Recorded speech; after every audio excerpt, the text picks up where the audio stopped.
Hi, this will be my presentation on classical diction versus musical theater diction.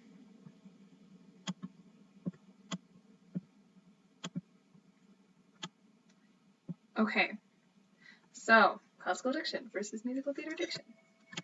Awesome.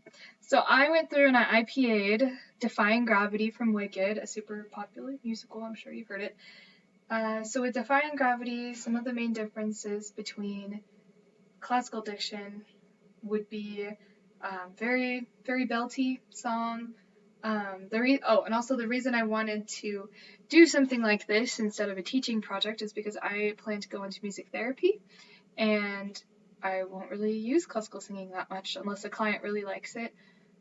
But the demographic I plan on working with will be children. So musical theater or children's songs or things of that nature will be more my area. So this was very interesting to me, actually. So here is the IPA version of Wicked in classical diction. So mostly what I found, if I were to sing this classically, is just a lot taller. So that's why I said the main emphasis for this piece, very tall, very open vowels. I'll show you in the next slide. So with musical theater diction, I decided to write out what I thought were the imperatives of musical theater diction. And going off of what I was saying about it being a lot taller in classical, if you were going to sing this musical theater, you'd say, "Something has changed within me." You wouldn't sing the classical version, which would sound more like, "Something has changed within me." Like the color changes along with lots of the vowel and diction, or the vowels and consonants. So I'll just go through what I figured were the imperatives. So the biggest one was no flipped R. You don't flip your R's in contemporary musical theater. Now, it can be different in other kinds, but specifically for this song, there's no flipped R's. Only retroflex, because you're telling a story to like modern day people who, it's written in English, right? So we don't flip our R's in English, and that's why there's no flipped R's. Forward vowel placement. So this allows for belt to happen. Belt does not take place super healthily in the back. It's more in the mask of your face.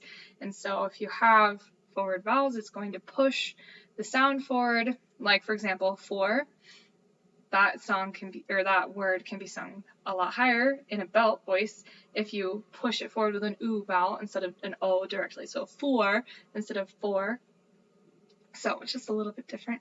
Also, we found that the vowels are similar to 90-10, but not quite. You kind of want to sing through them a little bit more, so 80-20 was my estimation.